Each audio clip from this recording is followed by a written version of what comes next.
வணக்கம் நண்பர்களே. கலர் கலரா பறக்கிற பட்டாம்பூச்சிகளை பத்தி தான் இன்னைக்கு நாம பார்க்க போறோம். ஸோ இந்த கதையை சுருக்கமா சொல்லணும்னா, ஒரு பக்கம் ரெக்க சின்னதா இருக்கிறதால பறக்க முடியாத பட்டாம்பூச்சி ஒன்று அது கூட்டத்தோட சேர்ந்து பல மைல் தூரம் கடக்க போற சுவாரஸ்யமான பயணத்தையும் அதில் சந்திக்கிற சவால்களையும் தரமாக காட்டியிருக்க பட்டர்ஃப்ளை டேல் படத்தோட விளக்கத்தை பார்க்கறதுக்கு முன்னாடி நம்ம சேனலுக்கு புதுசாக வரவங்க மறக்காம ஃபிலிம் ஃபெதர்ஸ்க்கு சப்ஸ்கிரைப் பண்ணிடுங்க. நோட்டிஃபிகேஷன்ஸ் உடனே வர பெல் ஐகானை தட்டி விட்டுருங்க. எடுத்ததும் அழகான காட்டுல எக்கச்சக்க பட்டாம்பூச்சிகள் ஒன்னா சேர்ந்து வாழ்ந்துகிட்டு இருக்குங்க. அதுல பேட்ரிக்ன்ற பட்டாம்பூச்சிக்கு மட்டும் ஒரு ரெக்க சின்னதா இருக்கு. அதனால பறக்க முடியாம போகுது. இருந்தாலும் மனம் தளராம பறக்க முயற்சி பண்ணிக்கிட்டே இருக்கு. அப்போ உயரமான இடத்துல இருந்து எகிரி குதிக்கும் போது கொஞ்ச நேரம் காத்துல மிதந்து கீழே விழுது. இத பார்த்த கம்பளி பூச்சியான மார்ட்டி உடனே உதவிக்கு உருண்டு வருது. இது பேட்ரிக்கோட உயிர் நண்பன். கீழே விழுந்த பேட்ரிக்கு எந்தவித ஆபத்தும் இல்லைன்னு தெரிஞ்சு சந்தோஷப்படுது. அதுகிட்ட எனக்கு ஒரு ரெக்கையை செஞ்சு கொடுன்னு கேட்குறான் பேட்ரிக்கு. என் வயத்தை ரொப்புனா உனக்கு ரெடி பண்ணி தரேன்னு சொல்லுது மார்ட்டி. சரின்னு இலத்தழைகளை பிச்சு போடுறான் பேட்ரிக்கு. அதை தின்னு பட்டு மூலமா அழகான ரெக்கையை ரெடி பண்ணி கொடுக்குது மார்ட்டி. அதை மாட்டிக்கிட்டு செம்மையா இருக்கேப்பான்னு சொல்றான் பேட்ரிக்கு. அப்போ இந்த பக்கமா வந்த பட்டாம்பூச்சிகளின் தலைவனோட பையன் பேட்ரிக்கோட சின்ன ரெக்கையை பார்த்து கிண்டல் பண்ணிட்டு அங்கிருந்து பறந்து போறான். மாப்பிள்ள, இவன் ரொம்ப ஓவரா சீன் போடுறான், ஒரு நாள் என்கிட்ட செமத்தையா வாங்க போறான் பாருன்னு சொல்லுது மார்ட்டி. அப்போ ஜெனிஃபர்ன்ற பெண் பட்டாம்பூச்சி பூக்களின் மகரந்தங்களை எடுத்துக்கிட்டு ஏடாகூடமா பறக்க முயற்சி பண்ணுது. அதோட ஃப்ரெண்டு லில்லி எதுக்கு இந்த குரலி வித்தெல்லாம் காட்டிக்கிட்டு இருக்கேன்னு கேட்கறா. இந்த வெயிட்டை தூக்கிட்டு என்னால எவ்வளவு வேகமா பறக்க முடியுதுன்னு சோதிச்சு பாக்குறேன்னு சொல்லுது ஜெனிஃபர். அப்போ பேட்ரிக்கும் மார்ட்டி தந்த பட்டு ரெக்கையோட உதவியினால மேல பறந்து போகுது. ஆனா காத்துல பட்டு கரைஞ்சதும் ஏடாகூடமா கீழே விழுது. அப்போ எதிர்க்க வந்த ஜெனிஃபர் மேல ஏடாகூடமா முட்டி மோதி கீழே விழுது. அதனால செம்ம கடுப்பான ஜெனிஃபர் பேட்ரிக்கை உதைச்சி தள்ளுது. இதை பார்த்து பதறி போன மார்ட்டி பேட்ரிக்கு உதவி செய்ய உருண்டு வருது. உனக்கு ஒன்றும் ஆவலியப்பான்னு பேட்ரிக்கை தூக்கிட்டு எதிர்க்க இருந்த லில்லியை பார்த்ததும் மெய் சிலிர்த்து போகுது. உடனே பேட்ரிக்கை கீழே போட்டு மிதிச்சிட்டு லில்லி கிட்ட போய் நீ யாரு என்னன்னு கேக்குது. நான் தாண்டா உன் ஃப்ரெண்டு லில்லி, என்னை மறந்துட்டியான்னு திரும்பி கேட்குறா. இதுக்கு முன்னாடி நீ கேவலமான புழுவா இருந்த, இப்போ அழகான பட்டாம்பூச்சியா மாறிட்டிய, அதனால தான் குழம்பி போயிட்டேன்னு சொல்லுது மார்ட்டி. அப்போ தலைவியோட குரல் கேட்டு ஜெனிஃபரும் லில்லியும் பறந்து போதுங்க. எப்பா நாமளும் அங்கே போய் ஆகணும்னு மார்ட்டியை கூட்டிட்டு ஓடுது பேட்ரிக்கு. வழியில கிளிமெண்டைன்ன்ற பட்டாம்பூச்சி லில்லி கூட சேர்ந்து ஜெனிஃபரை மேலே தூக்கி வீசுது. அப்போ ஜெனிஃபர் ஹைட்டை பார்த்து பயங்கரமா பதறி போகுது. அதனால நிதானமா கீழே பறந்து வருது. அதை பத்தி வெளியே சொல்லாம கூட்டத்துக்கு வந்து சேருதுங்க. அதே போல மார்ட்டியும் பேட்ரிக்கும் வந்துடுறாங்க. அப்போ தலைவி எல்லாரும் முன்னாடியும் வந்து நாம 5000 கிலோமீட்டர் கடந்து வேற இடத்துக்கு போக வேண்டிய நேரம் வந்துடுச்சுன்னு சொல்றாங்க. இதை கேட்டு எல்லா பட்டாம்பூச்சிகளும் சந்தோஷப்படுதுங்க. இந்த பயணத்துல இருக்க சவாலான விஷயங்களை பத்தி ஃபிளின் விளக்குவாருன்னு சொல்றாங்க. அவரு முன்னாடி வந்து பயங்கரமான புயல் காத்தையும் மழையையும் கடந்துதான் நம்ம இலக்கை அடைய முடியும்னு சொல்றாரு. அப்போ பேட்ரிக்கு முன்னாடி போய் அவங்க அம்மா கிட்ட என்னோட திட்டத்தை பத்தி தலைவி கிட்ட விளக்குங்கன்னு சொல்றான். தலைவி அவங்களை கூப்பிட்டதும் மேல போய் சில பட்டாம்பூச்சிகளால நம்ம பயணத்துக்கு வர முடியாது, வயசானவங்களையும் புதுசா குட்டியை வளர்க்குறவங்களையும் பத்தி தான் பேசுறேன். அதே போல என் பையன் பேட்ரிக்கும் இங்க இருக்க மகரந்தங்களை பார்த்துப்பான், அவனாலையும் பயணத்தை மேற்கொள்ள முடியாதுன்னு சொல்றாங்க. இதை கேட்டு செம்ம கடுப்பாகி அங்கிருந்து ஓடி போறான் பேட்ரிக்கு. பயபுள்ள பறக்கிறத விட வேகமா ஓடுறானேப்பான்னு கிண்டல் பண்றான் தலைவி புள்ள. அவனை கிண்டல் பண்ணாம உன்னால இருக்க முடியாது போலையேன்னு கழுவி ஊத்துது ஜெனிஃபர். அப்போ பேட்ரிக்கு எகிரி குதிச்சு ஓடும்போது தவளை கிட்ட மாட்டிக்கிறான். அது நாக்க நீட்டி அவனை பிடிச்சி சாப்பிட முயற்சி பண்ணுது. ஆனா கஷ்டப்பட்டு கிளைக்குள்ளெல்லாம் பூந்து தப்பிக்கிற வேலையை பார்க்கறான் பேட்ரிக்கு. ஒரு கட்டத்துல சிறப்பா எகிரி குதிச்சு எஸ் ஆனாலும் தவளை பின்னாடியே விரட்டிக்கிட்டு வருது. அப்போ சீரிப்பாஞ்சி பறந்து வந்த அவனோட அம்மா தவளையை கவுத்து போட்டு புள்ளைய காப்பாத்திடுறாங்க. நீங்க வரலனாலும் நானே தப்பிச்சிருப்பேன், எதுக்கு என் மேல நம்பிக்கையே வைக்க மாட்டீங்கன்னு கேக்குறான் பேட்ரிக்கு. உங்க அப்பாவை போல உன்னையும் நான் இழந்துடக்கூடாதுன்னு தான் பொத்தி பொத்தி பாதுகாக்கிறேன்னு நடந்த சம்பவத்தை நினைச்சு பாக்குறாங்க. ஒரு நாள் கும்பலா பறந்து போயிட்டு இருக்கும்போது சிட்டுக்குருவியான ஜே வந்து இவங்களை தாக்குச்சு. அதை தடுக்க மார்கரெட்டை முன்னாடி அனுப்பிச்சிட்டு இவர் மட்டும் தனியா போய் சிட்டுக்குருவி கூட சண்டை போட்டாரு. அதோட ஒரு கண்ணிலையும் மார்க்க போட்டாரு. ஆனா ஜே இவரை கொன்னே போட்டுருச்சு. அதனாலதான் புள்ளைய கட்டுப்பாடோட வளர்க்குறாங்க. அடுத்த நாள் காலையில இடம்பெயர்ந்து போக எல்லா பட்டாம்பூச்சிகளும் ரெடியா இருக்குங்க. அப்போ ஜெனிஃபர் கிட்ட நமக்கு தேவையான சாப்பாடு கம்மியா தான் இருக்கு, அதை பத்திரமா பார்த்துக்கோன்னு சொல்லிட்டு போறாங்க தலைவி. இலையால செய்யப்பட்ட இந்த பொட்டியை நான் பத்திரமா பார்த்துப்பேன்னு உறுதியா சொல்றா ஜெனிஃபர். அங்கேயே பேட்ரிக்கு கிட்ட பத்திரமா இருப்பான்னு கட்டி தழுவி சொல்றாங்க மம்மி. அப்போ மார்ட்டியும் வந்து பாசத்தோட கட்டி தழுவுறான். அவங்க கிளம்புனதும் பேட்ரிக்கு செம்ம கடுப்புல மார்ட்டி கிட்ட புலம்பிக்கிட்டே வரான். அப்போ தெரியாதனமா அந்த இலை பொட்டியில தடுக்கி விழுந்துடுறான். அதுக்குள்ள இருக்க சின்ன பூக்களை மார்ட்டி எடுத்து திங்கிறான். அப்போ நாம உள்ளேயே பதுங்கிட்டா மற்றவங்களோட சேர்ந்து இடம்பெயர்ந்து போலாம்லன்னு யோசனை சொல்றான் பேட்ரிக்கு. அதுக்கு மார்ட்டி ஃபர்ஸ்ட் மறுத்தாலும் ஜெனிஃபர் கூட வந்து பேசுற லில்லியை பார்த்து இவளுக்காகவே நான் உன் திட்டத்துக்கு ஒத்துக்கிறம்பான்னு சொல்லுது. கொஞ்ச நேரத்திலேயே பயணத்தை ஆரம்பிக்க தலைவி சிக்னல் கொடுத்ததும் பட்டாம்பூச்சிகள் சந்தோஷமா பறந்து போதுங்க. ஜெனிஃபரும் இலப்பொட்டிக்குள்ள 2 ஜீவன்கள் இருக்கிறது தெரியாம தூக்கிட்டு போகுது. ஆனா கொஞ்ச தூர பயணத்திலேயே மற்ற பட்டாம்பூச்சிகளை விட பின்தங்கி இருக்கு. அப்போ தலைவி அவங்க பையன் கையில கூப்பிட்டு எல்லா பட்டாம்பூச்சிகளையும் கணக்கெடுக்க சொல்றாங்க. அவன் கூட சேர்ந்து லில்லியும் கடைசியா வர ஜெனிஃபரை போய் நலம் விசாரிக்கிறாங்க. என்னமோ தெரியல, இந்த இலப்பொட்டி கொஞ்சம் கனமாவே இருக்கு, அதை கொஞ்சம் ஆராய்ஞ்சு பாருன்னு லில்லி அனுப்புறா ஜெனிஃபர். அதுவும் சுத்தியும் முத்தியும் பார்த்து வெளியே எதுவும் இல்லைன்னதும் உள்ள நோண்டி பார்த்தா மார்ட்டி எட்டி பாக்குது. உடனே எல்லாரும் கீழே இறங்கி, எதுக்காக மார்ட்டி இப்படி பண்ண, உன்னால இப்ப எல்லாருக்கும் கஷ்டம் பாருன்னு கழுவி ஊத்துறாங்க. அப்போ பேட்ரிக்கு வாயை திறக்கலாம்னு பார்த்தா அதை தடுத்துக்கிட்டு இருக்கான் மார்ட்டி. எல்லாரும் இவனை இங்கே விட்டு போயிடலாம்னு முடிவெடுக்கும் போது பேட்ரிக் வெளியே வந்து இந்த குழப்பத்துக்கு காரணமே நான் தானே சொல்றான். அவனை பார்த்ததும் அதிர்ச்சிக்கு மேல அதிர்ச்சியா இருக்கு எல்லாருக்கும். அப்போ அம்மா முன்னாடி வந்து எல்லார்கிட்டையும் என் பிள்ளைக்காக நான் மன்னிப்பு கேட்டுக்கிறேன், இவங்க 2 பேரோட சேர்ந்து இலப்பொட்டியையும் நானே தூக்கிட்டு வரேன்னு சொல்றாங்க. உங்களுக்கு எதுக்கு சிரமம், நானே இதை தூக்கிட்டு வரேன்னு சொல்றா ஜெனிஃபர். சரின்னு ஒத்துக்கிட்டு எல்லாரும் மறுபடியும் பயணத்தை ஆரம்பிக்கிறாங்க. இது இப்படி இருக்க ஜேவும் அவரோட கூட்டாளிங்களும் இடம்பெயர்ந்து போற பட்டாம்பூச்சிங்களை பிடிச்சி திங்கிறதுக்காக காத்துக்கிட்டு இருக்குங்க. அதுலயும் பேட்ரிக்கோட அப்பா ஜே கண்ணில் போட்ட மார்க்குனாலேயே பட்டாம்பூச்சிகள் மேல தீரா பகையோட இருக்கு.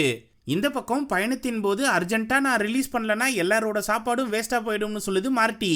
வேற வழி இல்லாம சோளக்காட்டுல இறக்கி விடுது ஜெனிஃபர். அங்க விருட்டுன்னு ஓடி போய் செடிக்கு பின்னாடி ரிலீஸ் பண்ற வேலையை பார்க்குது மார்ட்டி. அப்போ ஜெனிஃபருக்கு நன்றி சொல்லாம்னு பேட்ரிக் பேச வரும்போது, நீங்க 2 பேரும் சரியான சுயநல வியாதிகள்னு திட்டுது ஜெனிஃபர்.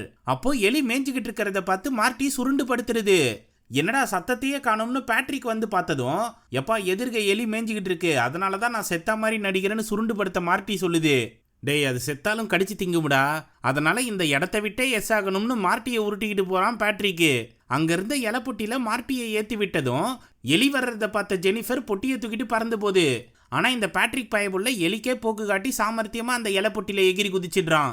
3 பேரும் அதிர்ஷ்டவசமா உயிர் பொழைச்சி அங்கிருந்து தப்பிச்சு போறாங்க. கொஞ்ச தூரம் கடந்து எல்லாரும் ஓய்வெடுக்கிற இடத்துக்கு வந்து சேர்ந்ததும், இவ்வளோ நேரம் எங்கம்மா போனோன்னு அக்கறையோட வந்து கேட்கறா லில்லி. அவகிட்ட நடந்த சம்பவத்தை சொன்னதும் நான் வேணா உதவி பண்ணவான்னு கேட்கறா.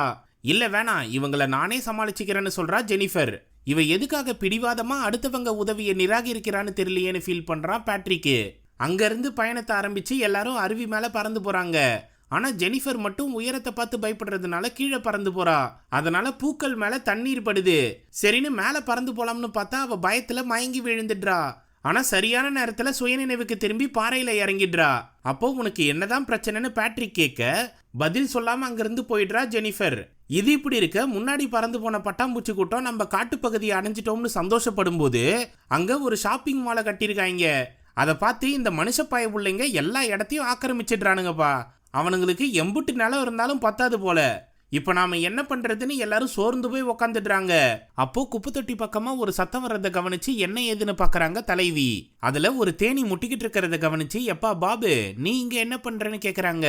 இந்த இடத்த மனுஷங்க அழிச்சதுக்கு அப்புறம் என் கூட்டுல இருக்க மற்ற தேனீக்கள்லாம் காணாம போயிடுச்சுங்க, அதுங்களை தான் தேடிக்கிட்டு இருக்கேன்.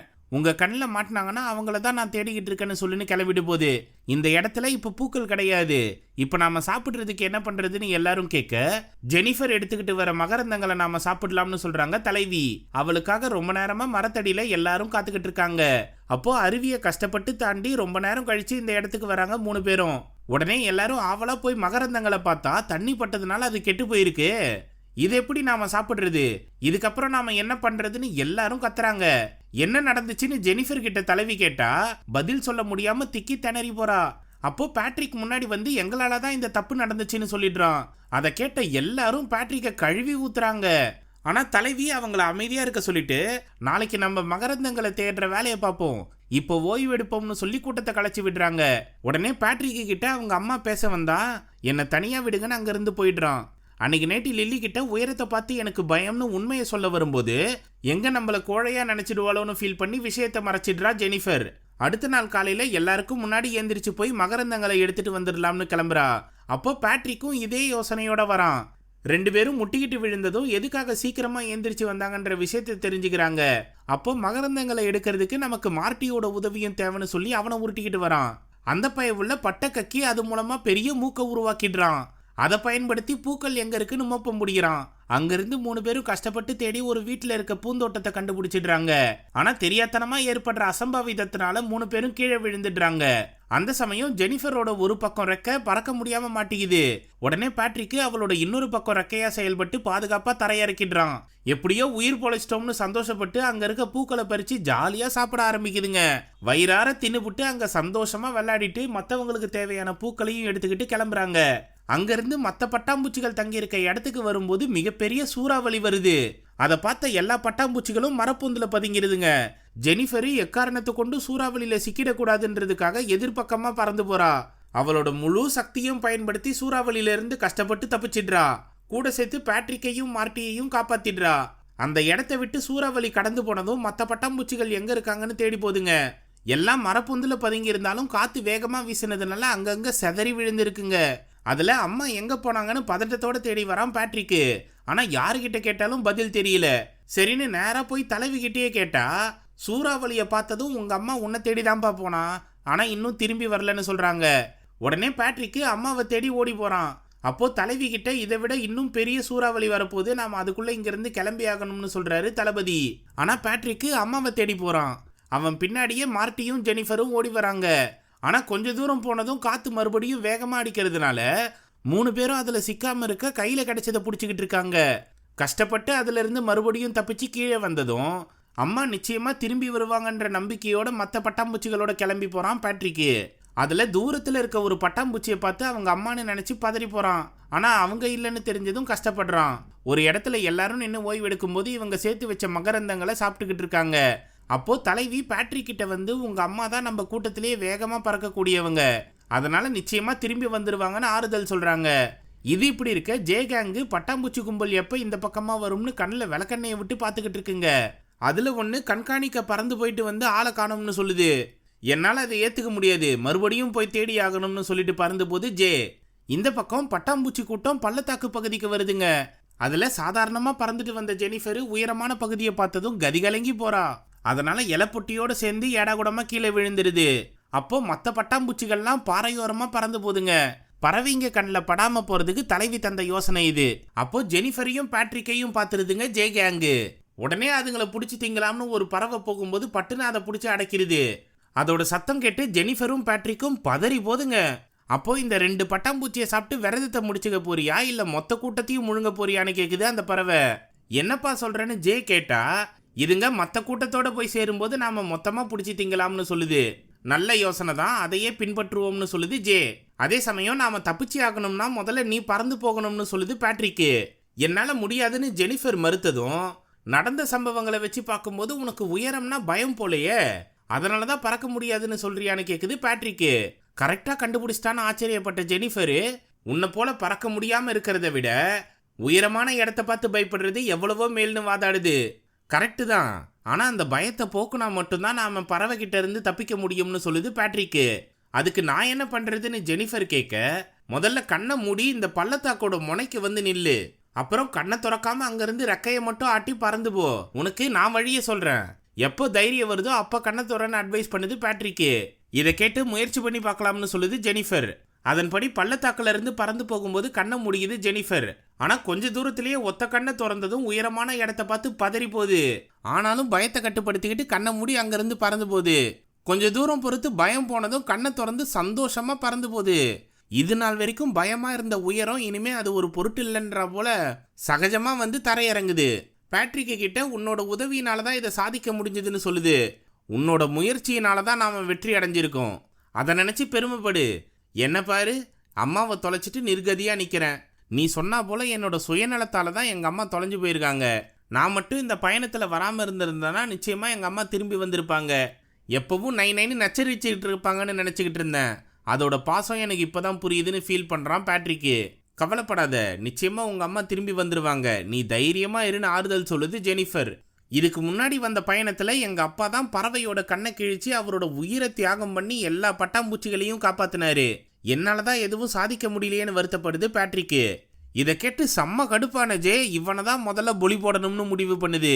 அப்போ ஜெனிஃபர் பேட்ரிக்கு ஆறுதல் சொல்லி தூங்க வைக்குது. அடுத்த நாள் ஆளா எந்திரிச்ச மார்ட்டி காலை கடனை கழிக்க ஓடுது. அங்க வந்த ஜே கேங்கில் ஒரு பறவை டொப்புக்குன்னு மார்ட்டியை முழுங்கிட்டு பறந்து போகுது. என்னடா அவ்வளோதானான்னு யோசிக்கும் போது பட்டுன்னு வாய்க்குள்ள இருந்து எட்டி பார்த்த மார்ட்டி, எப்பா எனக்கு அவசரமா உச்சா வருதுன்னு சொல்லுது. உடனே அதை கீழே துப்புனதும் பறவை கிட்ட இருந்து தப்பிச்சு வந்துடுது. அப்புறப்டா போய் பேட்ரிக்கையும் ஜெனிஃபரையும் எழுப்பி விட்டு விஷயத்த சொல்லுது. அதுங்க பறவை கிட்ட சிக்காம இருக்க உடனே கிளம்புதுங்க. இதை பார்த்த ஜே கேங்கு பின்னாடியே விரட்டிக்கிட்டு போய் மேக கூட்டங்கள்ல பதுங்கிருதுங்க. அது தெரியாம பறவை கிட்ட இருந்து தப்பிச்சிட்டோம்னு சந்தோஷமா போதுங்க பேட்ரிக் கும்பல். அங்கிருந்து மற்ற பட்டாம்பூச்சிகள் இருக்க இடத்துக்கு வந்து சேருதுங்க. எல்லாரும் கொஞ்ச நேரம் ஓய்வு எடுக்கும் போது பேட்ரிக் மட்டும் அம்மாவை நினைச்சு கவலையோட சுத்திக்கிட்டு இருக்கு. அப்போ இந்த இடத்துக்கு வந்த பறவைங்க நாம உடனே இதுங்களை கடிச்சு திங்கலாம்னு பேசுறத ஒட்டு கேக்குது பேட்ரிக்கு.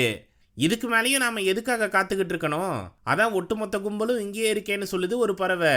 அட நீ வேற, இந்த கும்பல் போய் சேர்ற இடத்துல ஆயிரக்கணக்கான பட்டாம்பூச்சிகள் வரும்.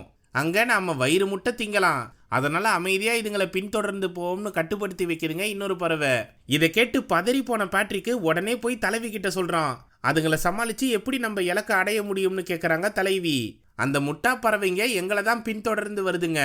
நாம குகைக்குள்ள பூந்ததும் நீங்க ஒரு வழியா போங்க, நாங்க வேற வழியா போய் அதுங்களோட கவனத்தை சிதறடிக்கிறோம். அதுங்களை ஏமாத்தினதும் உங்க கூட வந்து சேர்ந்துடுறோம்னு யோசனை சொல்றான் பேட்ரிக்கு. நீயும் உங்க அப்பாவை போலவே புத்திசாலியா இருக்கியேன்னு பாராட்டுறாங்க தலைவி. அதை கேட்டு பயங்கரமா பெருமைப்படுறான் பேட்ரிக்கு. ஆனா இந்த திட்டத்துக்கு மார்ட்டி ஒத்துக்க மாட்டேங்குது. என் உயிரை பணயம் வைக்கிறதுல எனக்கு விருப்பமே கிடையாதுன்னு சொல்லுது. மார்ட்டி, நாம இதை செய்யலைன்னா அந்த பறவைங்க நம்ம வம்சத்தையே அழிச்சிடுங்க, அதனால நாம தான் களத்துல இறங்கி போராடி ஆகணும்னு சொல்லுது பேட்ரிக்கு. சரின்னு அரை மனசோட ஒத்துக்குது மார்ட்டி. அதன்படி அடுத்த நாள் காலையில இந்த கும்பல் பறந்து போனதும் பறவைங்க பின்தொடர்ந்து வருதுங்க. அங்க இருக்க குகைக்குள்ள நுழைஞ்சதும் தலைவி மொத்த பட்டாம்பூச்சிகளையும் ஒரு பக்கமா அழைச்சிட்டு போறாங்க. இன்னொரு பக்கம் போட்ட திட்டத்தின்படி பேட்ரிக்கு கேங்கு தனியா போதுங்க. இது தெரியாம பறவைங்க பேட்ரிக்கு கேங்க துரத்திக்கிட்டு வருதுங்க. அதை பார்த்து பதறி போன மார்ட்டி இலப்பொட்டியில இருந்து கீழே எகிரி குதிச்சிருது. நீ இங்கேயே இரு, உன்னை காப்பாத்த நாங்க திரும்பி வருவோம்னு சொல்லிட்டு முன்னாடி போதுங்க பேட்ரிக்கும் ஜெனிஃபரும். அப்போ வெறித்தனமா விரட்டிக்கிட்டு வர பறவைங்க கிட்ட சிக்காம முன்னாடி இருக்க சின்ன ஓட்டைக்குள்ள பூந்து எஸ் ஆகிடுதுங்க. அதுக்குள்ள பறவைங்களால நுழைய முடியாம முட்டி மோதி விழுதுங்க. அப்போ ஜெனிஃபர் குகையில இருக்க கூர்மையான கல்லுல மோதி ரக்கையை கிழிச்சுக்குது. அந்த சமயம் பறவைங்க வேற மெலிசா இருக்க செவுத்த பேத்துக்கிட்டு உள்ள வர முயற்சி பண்ணுதுங்க. அதை கவனிச்சு இப்ப நீ தான் பறந்து போகணும்னு பேட்ரிக் கிட்ட சொல்லுது ஜெனிஃபர். என்னோட ரக்கையை பார்த்தல்ல, அதனால நிச்சயமா முடியாதுன்னு சொல்லுது பேட்ரிக்கு. முயற்சி பண்ணாமலே முடியாதுன்னு சொல்லாத, தன்னம்பிக்கையோட செயல்பட்டா நிச்சயமா நீ பறப்பன்னு சொல்லுது ஜெனிஃபர். அது பேச்சை கேட்டு மனசை ஒருநிலைப்படுத்தி எகிரி குதிக்குது பேட்ரிக்கு. அப்போ மற்ற பட்டாம்பூச்சிகள் போல பறக்க முடியலனாலும் ஓரளவுக்கு தூரத்தை கடந்து பறந்து போகுது. அந்த சமயம் உள்ள வந்த பறவைங்க பேட்ரிக்கை விரட்டிக்கிட்டு போதுங்க. அதுங்க கண்ணில் படாத மாதிரி ஜெனிஃபர் பதுங்கிடுது. பேட்ரிக்கு பறவைங்க கிட்ட சிக்காம தாவி குதிச்சு பறந்து போகுது. அதே சமயம் ஜெனிஃபருக்கு உதவி பண்ண கைலும் லில்லியும் வருதுங்க. வழியில தனியா இருக்க மார்ட்டியை பார்த்து கூட சேர்த்துக்குதுங்க. அடுத்ததா ஜெனிஃபரை சந்திச்சு பேட்ரிக்கோட நிலைமையை புரிஞ்சுக்குதுங்க. அதுக்கு உதவி பண்ண மொத்த கும்பலும் கிளம்பி போகுது. ஆனா பேட்ரிக்கு குகையை விட்டு வெளியேறி மெயின் ரோட்ல போற வண்டிகளை பார்த்து அதுல புந்து பறவைங்களுக்கு டேக்கா கொடுக்குது. ஆனா பறவைங்க முழு வீச்சுல செயல்பட்டு முன்னாடி வந்தா சைக்கிள்ல மாட்டி விட்டுருது. இன்னொரு பறவைய கண்ணாடியில மோத விட்டு கிறங்கடிக்குது. ஆனா மறுபடியும் சைக்கிள்ல மாட்டின பறவைங்க ரெண்டும் பேட்ரிக்கை விரட்டிக்கிட்டு வருதுங்க. இப்போ என்ன முயற்சி பண்ணாலும் பேட்ரிக்கால தப்பிக்க முடியாம ரெண்டுத்துக்கிட்டையும் சிக்கிடுது. அந்த சமயம் சரியான டைமிங்ல வந்த ஜெனிஃபர் கேங்கு மார்ட்டியோட பட்டு கயத்தை வீசி பேட்ரிக்கை காப்பாத்திடுதுங்க. அதை பயன்படுத்தி ரெண்டு பறவைங்களையும் சிறப்பா கட்டி போட்டு குப்பை வண்டியில தூக்கி வீசிடுது பேட்ரிக்கு. ஒரு வழியா பிரச்சனை முடிஞ்சதுன்னு அங்கிருந்து கிளம்பி போதுங்க. மற்ற பட்டாம்பூச்சிகளும் இடம்பெயர்ந்து சேர வேண்டிய இலக்கு அடைஞ்சிருதுங்க. அந்த இடத்துல ஆயிரக்கணக்கான பட்டாம்பூச்சிகள் வந்து சுத்திக்கிட்டு இருக்கு. கொஞ்ச நேரத்திலேயே பேட்ரிக்கு கேங்கும் அந்த இடத்துக்கு வந்து சேருதுங்க. அப்போ பேட்ரிக்கு நேரத்தை வீணடிக்காம உடனே போய் அம்மாவை தேடுற வேலையை பார்க்கறான். இத்தனை ஆயிரம் பட்டாம்பூச்சிகளுக்கு மத்தியில அம்மா எங்க இருப்பாங்களோன்னு கவலைப்படுறான். அதே சமயம் பாதுகாப்பா இந்த இடத்துக்கு வந்து சேர்ந்த மம்மி பேட்ரிக்கை தேடுறாங்க. ரெண்டு பேரும் ஒரு இடத்துல சந்திச்சுக்கிட்டதும் அன்போட கட்டி தழுவுறாங்க. உங்க அப்பாவை போல நீயும் ஒரு தைரியசாலின்னு நிரூபிச்சிட்ட, இதுக்கப்புறம் உன்னை சந்தேகப்பட மாட்டேன், மனசார நம்புவேன்னு சொல்றாங்க மம்மி. அதை கேட்டு பேட்ரிக்கு பயங்கரமா சந்தோஷப்படுறான். அப்போ மார்ட்டி வயித்த வலிக்குதுன்னு கத்திக்கிட்டு இருக்க லில்லி ஓடி போய் ஒரு இலையை எடுத்துட்டு வந்து போத்தி விடுது. அங்கேயே ஒரு குக்கூனா உருவாகி பட்டாம்பூச்சியா வெளியேற ரெடியா நிக்கிறான் மார்ட்டி. அதை பார்க்க மொத்த பட்டாம்பூச்சிகளும் ஒண்ணு கூடி நிக்குதுங்க. அங்க அம்மாவையும் கூட்டிட்டு வரான் பேட்ரிக்கு. ஒரு வழியா கூட்ட உடைச்சி மார்ட்டி அழகான பட்டாம்பூச்சியா வெளியே வந்துடுறான். அப்புறப்டா போய் பேட்ரிக்கை கட்டி தழுவி விட்டு லில்லியை டான்ஸ் ஆட கூப்பிடுறான். அவளும் மார்ட்டி கூட சேர்ந்து சந்தோஷமா டான்ஸ் ஆடுறா. அதே போல மற்ற பட்டாம்பூச்சிகளும் உல்லாசமா ஆட தொடங்குதுங்க. கடைசியா நம்ம பேட்ரிக்கு ஜெனிஃபர் ஆட கூப்பிட்டதும் எனக்கு டான்ஸ்லாம் ஆட தெரியாதுன்னு சொல்றா. நீ ஃப்ரீயா விடு, நான் உனக்கு கத்துத்தரேன்னு அவளை ஆட வைக்கிறதோட படம் முடியுது. நமக்குள்ள இருக்க பயத்தை தூக்கி போட்டு குறிப்பிட்ட இலக்கை நோக்கி தன்னம்பிக்கையோட பயணிக்கணுன்ற கருத்தூசியை சிறப்பாக இந்த படம் போட்டிருக்கு. இதை பற்றின உங்கள் கருத்துக்களை கமெண்ட் செக்ஷனில் சொல்லுங்கள். இந்த வீடியோ உங்களுக்கு பிடிச்சிருந்ததுன்னா தம்ஸ் அப்பை தெரிவிக்க விட்டு மற்றவங்களுக்கு ஷேர் பண்ணுங்கள். புதுசாக வரவங்க மறக்காமல் ஃபிலிம் ஃபெதர்ஸ்க்கு சப்ஸ்கிரைப் பண்ணிவிடுங்க. மிக்க நன்றி நண்பர்களே.